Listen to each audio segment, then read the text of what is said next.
Bienvenue sur Afrique Magazine News. Dans cette vidéo, nous allons parler de la récente déclaration du candidat à la présidentielle américaine, Donald Trump, qui dit à Volodymyr Zelensky que s'il est réélu, il mettra fin à la guerre. Quelles sont les conséquences de cette promesse pour l'Ukraine? Et si vous n'êtes pas encore abonné à la chaîne AMN Afrique Magazine News, inscrivez-vous dès maintenant et activez la cloche de notification pour ne manquer aucune de nos actualités géopolitiques. Le candidat républicain à la présidence des États-Unis, Donald Trump, a déclaré ce vendredi 19 avoir eu un entretien téléphonique avec le président ukrainien Volodymyr Zelensky et a promis que, s'il revenait à la Maison-Blanche, il mettrait fin à la guerre entre l'Ukraine et la Russie. En tant que prochain président des États-Unis, j'apporterai la paix dans le monde et mettrai fin à la guerre qui a coûté tant de vies et dévasté d'innombrables familles innocentes, a écrit l'ancien président sur sa plateforme Truth Social. Il n'a cependant pas précisé comment cela se passerait. Trump va mettre fin à la guerre en Ukraine, et cela désespère Volodymyr Zelensky, non seulement lui, mais aussi les dirigeants européens. Pourquoi? Parce que cela entérine la victoire russe sur le territoire ukrainien, et on ne sait pas ce qui se passe dans la tête de Vladimir Poutine. La Russie fait-elle le premier pas pour reconquérir d'autres territoires qui, dans l'esprit de Poutine, appartiennent à la Russie, comme une partie de l'Ukraine, une partie de la Finlande, la Suède, voire même certaines régions de l'Ukraine? Les États-Unis donnent-ils le feu vert à la Russie pour étendre à nouveau son territoire, comme dans l'Union des républiques socialistes soviétiques?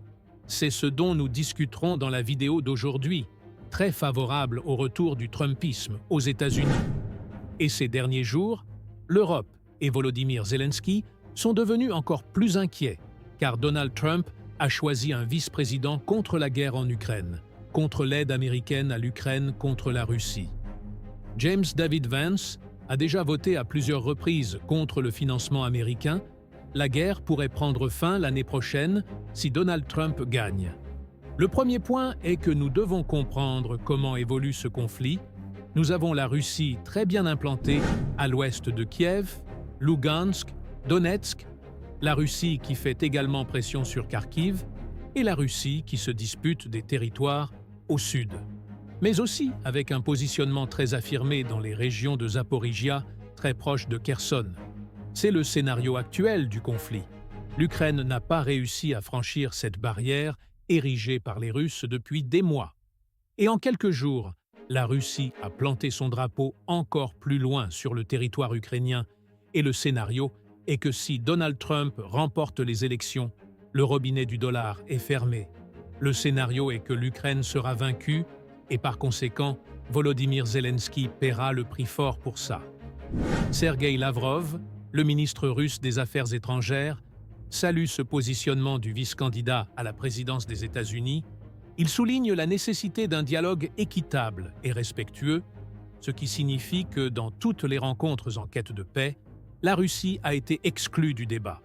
Le Brésil et la Chine eux-mêmes n'ont pas assisté à la réunion qui a eu lieu en Suisse, entre autres pays, car la Russie n'était pas présente pour discuter d'un traité de paix.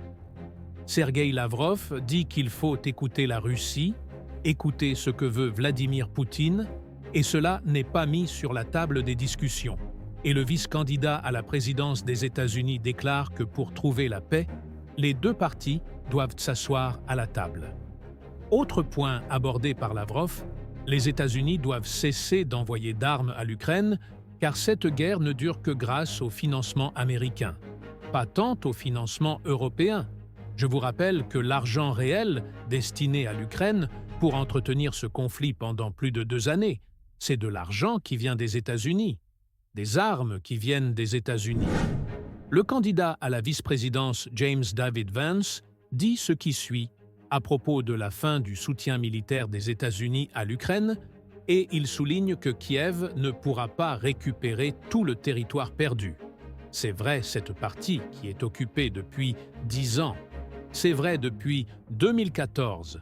Elle ne reviendra plus entre les mains de l'Ukraine et elle devra accepter et négocier ces territoires perdus.